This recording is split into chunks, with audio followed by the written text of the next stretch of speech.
છો કે આપ સૌને મારા મુખેથી ગીત સાંભળવાના મોકો તમારે લેવો હોય તો આજના વિડીયોમાં આપ સૌને ગીત સંભળાવવાનો છું।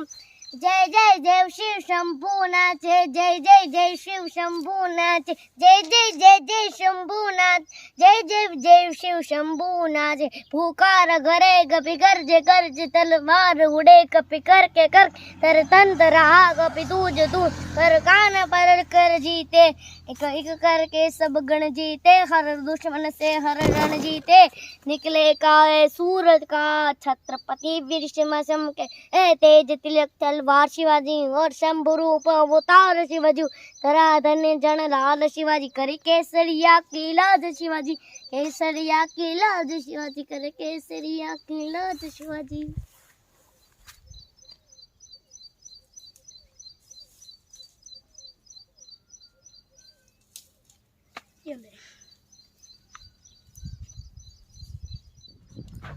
તો એક શિવાજીનું ગીત પણ આપણે સાંભળવાનું છે અને એક રણછોડરાયનું પણ સાંભળવાનું છે।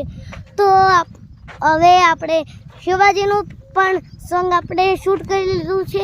હવે આપણે અંત સુધી જોશું રણછોડ રંગીલાનું। રણછોડરાય ઠકવાડાઈ દીધા તમે રણછોડરાયના રણમાં અત્યારે હાલી રહ્યા છીએ આપણે। અહીંયા પાઠા પણ ખૂબ છે ઓયમાં ને તેડી થાકી ગયો છે હું રણછોડરાયને। હું અત્યારે આપણે વાડીએ આવી ગયા છે ભગત છે આજે આર્યન ભગત મામાની વાડી આવ્યા છે અને આપણે 8 દિવસનું વેકેશન કરવા આવ્યા છીએ એટલે આપણે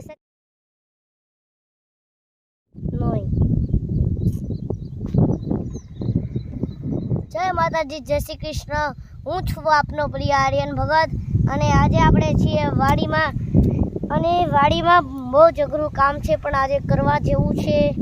અને આ છે મારા મામાનો ફરજો અને ફરજાની આજુબાજુમાં જે આપણે આ જે ઘર છે એને આપણે અહીંયા મૂળિયામાંથી કાઢવાનું છે અને આપણે અત્યારે લીમડાના છાયામાં બેઠ્યા છીએ અને પછી આપણે ફૂલનો જે લીમડો આપ સૌને બતાવી રહ્યો છે ત્યાં જઈને આપણે સૌને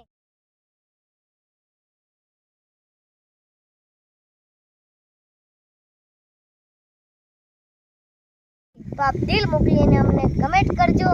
જય સ્વામિનારાયણ, જય કૃષ્ણ, જય શ્રી કૃષ્ણ।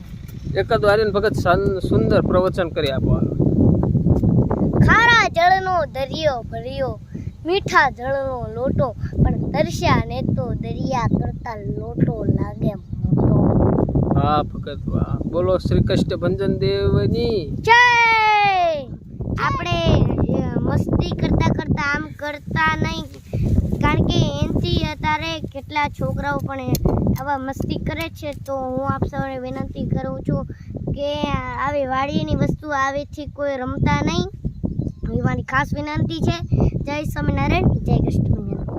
અરે જય સ્વામિનારાયણ, જય કૃષ્ણ। એક ખાસ વાત તો એ કહેવાની કે હું મારા મોજીલા મામાના ઘરે વાડી આવ્યો છું તો આપણે એમનું કામ જે હોય એ આપણે કરવું જોઈએ। જેમ તમે મામાના ઘરે આવો એટલે આપણને મામા ઉપર કેટલો વિશ્વાસ હોય છે એમ ભાણાને પણ મામા ઉપર વિશ્વાસ હોવો પડે। તો આપણે અત્યારે ધરાઓને આપણે ખેંચી રહ્યા છીએ। જોઈ રહ્યો છો આટલી ભેગી કરી નાખી છે। હજી આખું ખેતર બાકી છે। આ જો આખું ખેતર બાકી છે। તો અત્યારે વરસાદનો માહોલ ચાલી રહ્યો હશે, આ બાજુ વરસાદ પણ જામ્યો છે। તો આશા કરું છું આર્યન ભગતનો આ નાનકડો બ્લોગ તમને પસંદ આવ્યો હશે। વિડીયો પસંદ આવ્યો હોય તો વિડીયોને લાઇક, શેર અને કમેન્ટ કરવાનું ભૂલતા નહીં। ચેનલમાં પહેલી વખત આવ્યા હોય તો ચેનલ સબસ્ક્રાઈબ કરવાનું ભૂલતા નહીં।